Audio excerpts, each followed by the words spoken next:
साथियों, जय भीम, जय भारत, जय संविधान। मैं बहुजन Dastak news and constitution channel से गौतम रत्ना। जय भीम, जय भीम। तो साथियों, आज एक बहुत ही ऐतिहासिक तथ्यों पर हम आपको एक जानकारी देने वाले हैं।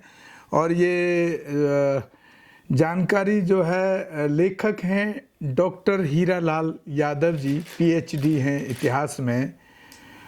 उनके द्वारा ये रिसर्च है और उनके द्वारा एक लेख मैंने सोशल मीडिया से लिया है। ये तो ज़रूरी है कि हमारे महापुरुषों और हमारे ऐसे इंटेलेक्चुअल और बुद्धिजीवियों के जो जानकारी हैं, उन्होंने इतनी मेहनत से इतना स्टडी करके निकाल कर लाते हैं, तो हमारे ख़ास तौर से बहुजन समाज तक तो ज़रूर पहुंचने चाहिए और देश के हर व्यक्ति तक पहुंचने चाहिए। तो बहुत ही शुक्रिया है डॉक्टर हीरालाल यादव साहब का, जो पीएचडी इतिहास से किया उन्होंने और ऐतिहासिक तथ्यों को खंगाल करके लाए, और वो हम आपको वीडियो के माध्यम से आपको बताने जा रहे हैं। तो शुरू करते हैं साथियों आज का एपिसोड। लेखक डॉक्टर हीरालाल यादव, पीएचडी इतिहास, इसके लेख के लिए, इस जानकारी के लिए, इस रिसर्च के लिए बहुत ही बधाई के पात्र हैं। आप सभी बहनों एवं भाइयों से अनुरोध है कि हमारे इस वीडियो को आप टाइम निकाल करके ज़रूर देखें। तो मैं यहाँ पे सब डेफिनेशंस के साथ शुरू कर रहा हूँ। शूद्र में देखिए कौन कौन आते हैं, ओबीसी, अछूत और एससी एसटी। अंग्रेजों ने भारत पर 150 वर्षों तक राज किया। ब्राह्मणों ने उनके बाद भगाने के लिए हथियारबंद आंदोलन क्यों चलाया, जबकि भारत पर सबसे पहले हमला मुस्लिम शासक मीर कासिम ने 712 ईस्वी में किया। उसके बाद महमूद गजनवी, मोहम्मद गौरी, चंगेज़ खान ने हमला किया, और फिर कुतुबुद्दीन ऐबक, गुलाम वंश, तुगलक वंश, खिलजी वंश, लोधी वंश, फिर मुग़ल शासक। ये मुसलमान नहीं थे, मुग़ल एक रेश या वंश का नाम है। आदि वंशों ने भारत पर राज किया और खूब अत्याचार किए, लेकिन ब्राह्मणों ने कोई क्रांति या आंदोलन नहीं चलाया। तो सवाल है यहाँ, फिर अंग्रेज़ों के खिलाफ ही क्यों क्रांति कर दी? जानिए क्रांति और स्वतंत्रता आंदोलन की वजह। अंग्रेज़ों ने 1795 में अधिनियम 11 द्वारा शूद्रों को संपत्ति रखने का अधिकार कानून बनाया। 1773 में ईस्ट इंडिया कंपनी ने रेगुलेटिंग एक्ट पास किया, जिसमें न्याय व्यवस्था समानता पर आधारित थी। 6 मई 1775 को इसी कानून द्वारा बंगाल के सामंत ब्राह्मण नंद कुमार देव को फांसी हुई थी। नंबर 3, 1804 अधिनियम 3 द्वारा कन्या भ्रूण हत्या पर रोक अंग्रेजों ने लगाई। लड़कियों के पैदा होते ही तालू में अफीम चिपकाकर मां के स्तन पर धतूरे का लेप लगाकर या जमीन से गड्ढा बनाकर उसमें दूध भरकर डुबोकर मार दिया जाता था। नंबर 4, 1813 में ब्रिटिश सरकार ने कानून बनाकर शिक्षा ग्रहण करने का सभी जातियों और धर्मों के लोगों को अधिकार दिया। नंबर 5, 1813 में ने दास प्रथा का अंत कानून बनाकर किया। नंबर 6, 1817 में समान नागरिक संहिता कानून बनाया। 1817 के पहले सजा का प्रावधान वर्णन के आधार पर था। ब्राह्मण को कोई सजा नहीं होती थी और शूद्र को कठोर दंड दिया जाता था। अंग्रेजों ने सजा का प्रावधान एक समान कर दिया। नंबर 7, 1819 में अधिनियम द्वारा ब्राह्मणों द्वारा शूद्र स्त्रियों के शुद्धिकरण पर रोक लगाई। शूद्रों की शादी होने पर दुल्हन को अपने दूल्हे के घर न जाकर कम से कम 3 रात ब्राह्मण के घर शारीरिक सेवा देनी पड़ती थी। नंबर 8, 1830 नरबली प्रथा पर रोक लगाई। देवी देवता को प्रसन्न करने के लिए ब्राह्मण शूद्रों, स्त्री व पुरुष दोनों को मंदिर में सिर पटक पटक कर बलि चढ़ा देता था।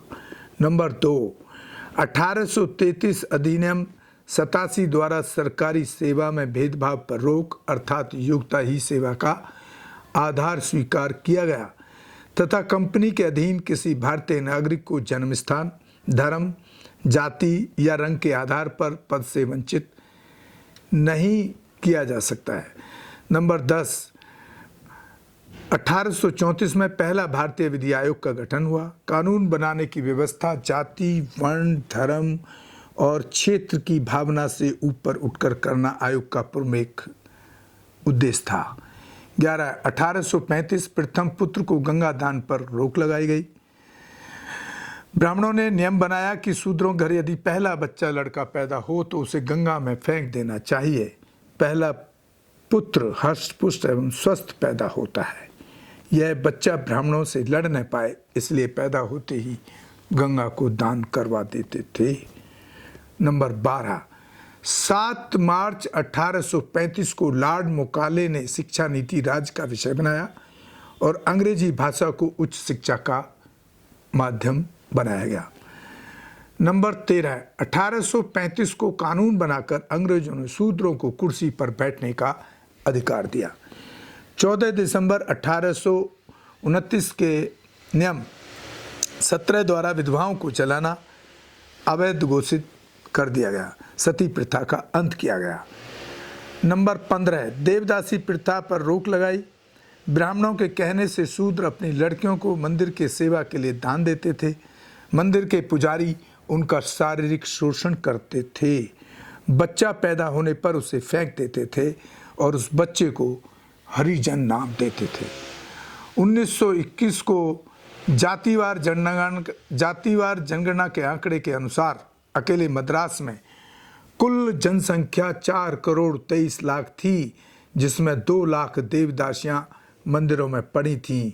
यह प्रथा अभी भी दक्षिण भारत की मंदिरों में चल रही है।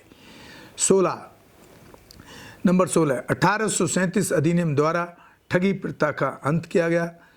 नंबर 17, 1849 में कोलकाता में एक बालिका विद्यालय JED बेटन ने स्थापित किया। नंबर 18, 1854 में अंग्रेजों ने 3 विश्वविद्यालय कलकत्ता, मद्रास और बॉम्बे में स्थापित किए। 1902 में विश्वविद्यालय आयोग नियुक्त किया गया। नंबर 19, 6 अक्टूबर 1860 को अंग्रेजों ने इंडियन पेनल कोड IPC बनाया। लॉर्ड मैकाले ने सदियों से जकड़े शूद्रों की जंजीरों को काट दिया और भारत में जाति, वर्ण और धर्म के बिना एक समान क्रिमिनल लॉ लागू कर दिया। नंबर 20, 1863 अंग्रेजों ने कानून बनाकर चरक पूजा पर रोक लगा दिया। आलीशान भवन एवं पुल निर्माण पर शूद्रों को पकड़कर जिंदा चुनवा दिया जाता था। इस पूजा में मान्यता थी कि भवन और पुल ज़्यादा दिन तक टिकाऊ रहेंगे। तो साथियों, नंबर 21, 1867 में बहु विवाह प्रथा पर पूरे देश में प्रतिबंध लगाने के उद्देश्य से बंगाल सरकार ने एक कमेटी गठित किया। नंबर 22, 1871 में अंग्रेजों ने भारत में जातिवार जनगणना प्रारंभ की। यह जनगणना 1941 तक हुई। 1948 में पंडित नेहरू ने कानून बनाकर जातिवार जनगणना पर रोक लगा दी। नंबर 23, 1872 में सिविल मैरिज एक्ट द्वारा 14 वर्ष से कम आयु की कन्याओं एवं 18 वर्ष से कम आयु के लड़कों को विवाह वर्जित करके बाल विवाह पर रोक लगाई गई। तो साथियों, नंबर 24 अंग्रेजों ने महार और चमार रेजिमेंट बनाकर इन जातियों को सेना में भर्ती किया, लेकिन 1892 में ब्राह्मणों के दबाव के कारण सेना में अछूतों की भर्ती बंद कर दी गई।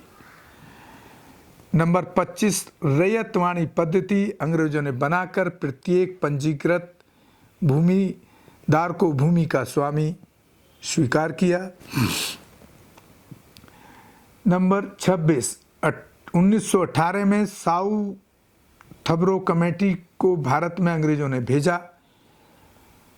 साउथ ब्रो कमेटी को भारत में अंग्रेजों ने भेजा। यह कमेटी भारत में सभी जातियों का विधिमंडल कानून बनाने की संस्था में भागीदारी के लिए आया था। यह साहू जी महाराज के कहने पर पिछड़ों के नेता भास्कर राव यादव ने एवं अछूतों के नेता डॉक्टर अंबेडकर ने अपने लोगों को विधिमंडल में भागीदारी के लिए मेमोरेंडम ज्ञापन दिया। नंबर 27, 1919 में अंग्रेजों ने ब्राह्मणों को जज बनने पर रोक लगा दी, ब्राह्मणों के जज बनने पर, और कहा था कि इनके अंदर न्यायिक चरित्र नहीं होता है। नंबर 29, 25 दिसंबर 1927 को डॉक्टर बाबा साहब अम्बेडकर द्वारा मनुस्मृति का अध्ययन किया गया। मनुस्मृति में शूद्रों और महिलाओं को गुलाम तथा भूख की वस्तु समझा जाता था। एक पुरुष को अनगिनत शादियां करने का धार्मिक अधिकार है। महिला अधिकार विहीन तथा दासी की स्थिति में थी। एक एक औरत के अनगिनत सौतने हुआ करती थी और औरतें शूद्रों के लिए सिर्फ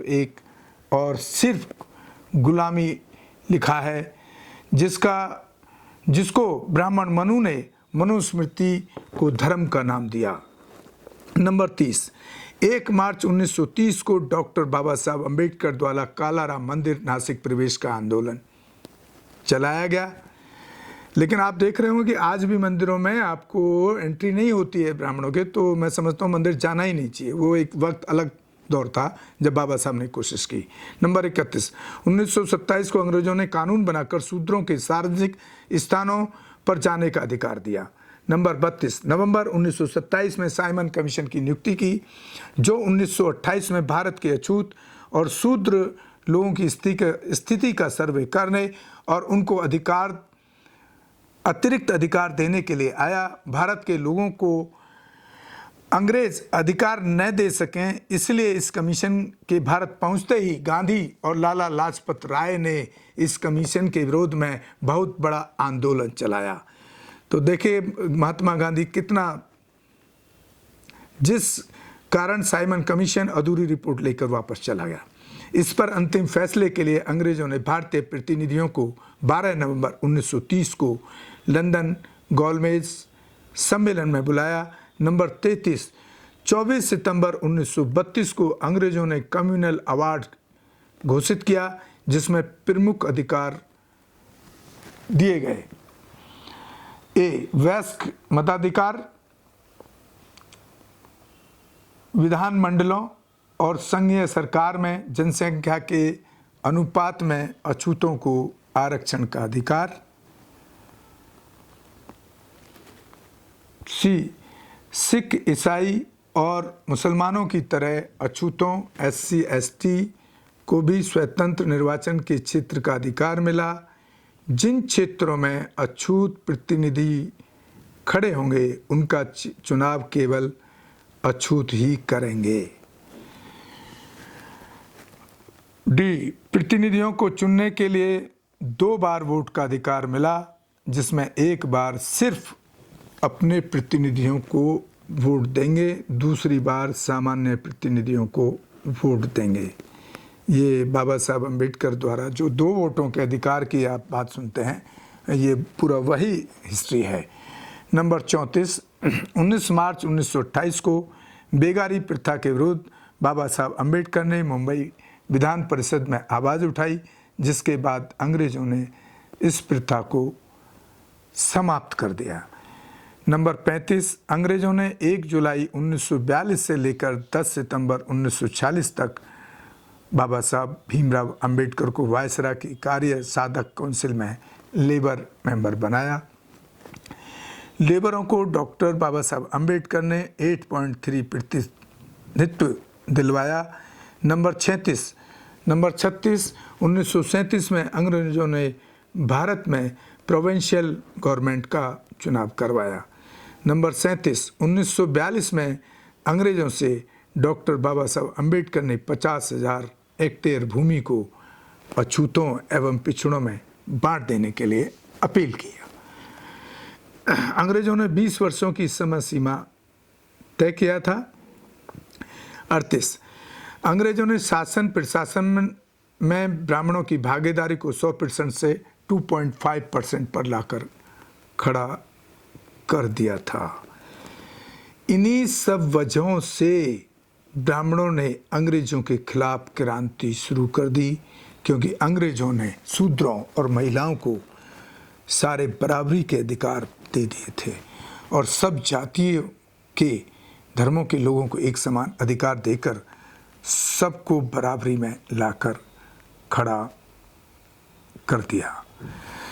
तो साथियों, ये जो आप जो यहाँ सोचते हैं कि भाई अंग्रेज़ों से जो बड़ी लड़ाई लड़ी, उस अंग्रेज़ों से लड़ाई लड़ने का गांधी हो, चाहे लाला लाजपत राय हो, सुभाष चंद्र, कोई भी हो, उन लोगों का जो मेन टारगेट था वो यही था कि जो आज जिसको हम बहुजन समाज कह रहे हैं, उस टाइम का अछूत, उस टाइम का शूद्र या दलित, इसको जो अंग्रेज़ों ने जो अधिकार दिए, जो देश की महिलाएं जो 50% हिस्सा हर देश का होती हैं, उनको बराबरी के अधिकार दिए। इसलिए यहाँ के ब्राह्मणवादियों ने, चाहे वो गांधी हो चाहे नेहरू हो, उन लोगों ने यहाँ से अंग्रेज़ों को वापस जाने के लिए गो बैक के जो नारे लगाए, वो उसका जो बड़ा एक सच बड़ा जो कारण है वो यही है कि बहुजनों को बराबरी का अधिकार, महिलाओं को बराबरी का अधिकार। नहीं तो इतने सालों तक इतने मुस्लिम और इतने मुग़ल लोगों ने जो शासन किया, उसके खिलाफ कभी ब्राह्मणों ने कोई लड़ाई नहीं लड़ी। आखिर क्यों? ये सवाल मैं आपके ऊपर छोड़ता हूँ। आपको सोचिए और इस एपिसोड को ज़्यादा से ज़्यादा पूरे देश के लोगों तक पहुँचाइए, बहुजन समाज के लोगों को पहुँचाइए, महिलाओं को पहुँचाइए, ताकि वो जान सकें कि आखिर इसमें आपको बाबा साहब का हिस्ट्री मिल रहा है। अंग्रेज़ों और वर्षिप जो हिंदू की लड़ाई है या इस भारत से जो भगाने की लड़ाई है, उसकी पूरी एक सच्चाई आँख खोल देती है। और इसमें बहुत बहुत हम डॉक्टर साहब को धन्यवाद करते हैं, हीरालाल यादव जी को, जो डॉक्टर हैं, पीएचडी हैं, कि उन्होंने इतनी रिसर्च के बाद और इसको एक सोशल प्लेटफॉर्म पे भी इसको फैलाने का काम किया। उनके बहुत आभारी हैं। और साथियों, मैं इसी के साथ आप लोगों से विदा लेता हूं। आप हमारे दोनों चैनल पर एपिसोड देखें, बहुजन दस्तक न्यूज़ एंड कॉन्स्टिट्यूशन पर, और ज़्यादा से ज़्यादा शेयर करें, सब्सक्राइब करें, ताकि हम बहुजनों की आवाज़ और वंचितों की आवाज़ को मजबूती से उठा सकें, महिलाओं की आवाज़ को उठा सकें। और हमारे Facebook, Instagram and Twitter page को भी फॉलो करें, जो बहुजन दस्तक न्यूज़ के नाम से ही है। और हो सके तो एक आर्थिक सहयोग भी करें चैनल को, ताकि हम इस लड़ाई को मजबूती से लड़ते रहें। धन्यवाद साथियों। हमारे चैनल लाइक, शेयर, सब्सक्राइब देखना मत भूलिएगा। जय भीम, जय भारत, जय संविधान, नमो बुद्धाय। धन्यवाद। चैनल आर्थिक समस्या से गुजर रहा है। अगर आप बहुजन समाज में बाबा साहेब अम्बेडकर और तथागत बुद्ध की विचारधारा को अधिक से अधिक लोगों तक पहुंचाना चाहते हैं, तो हमें आर्थिक सहयोग प्रदान करें, ताकि हम अपने चैनल के माध्यम से देश विदेश में समता, बंधुता, एकता और संवैधानिक अधिकारों को ज्यादा से ज्यादा लोगों तक पहुंचा सकें। आप अपनी सहायता राशि नीचे लिखे खाते में जमा करा सकते हैं। खाता धारक गौतम रत्ना, खाता संख्या 3169576861, IFSC कोड SBIN 0060336, बैंक भारतीय स्टेट बैंक। आप हमारे बैंक खाते का विवरण स्क्रीन पर भी देख सकते हैं। मैं गौतम रत्ना, गौतम फिल्म्स प्रोडक्शन में आपका स्वागत करता हूं। आप हमारे प्रोडक्शन हाउस के अंदर अपना कैरियर बना सकते हैं as a film director, as a producer and actor and actress and editor and cinematographer also. अगर आपको फिल्म से रिलेटेड कुछ भी प्रोजेक्ट आपको बनवाना है, तो हमारे पास में पूरा सेटअप है, जिसमें फिल्म कैमरा है, शूटिंग लाइट्स है और एडिटिंग है। सारा A to Z एक ही जगह पर आपको हमारे यहाँ पर मिल जाएगा। तो दोस्तों, आप हमें कांटेक्ट कर सकते हैं हमारे नंबर्स पर 9810085714। जय भीम, जय भीम।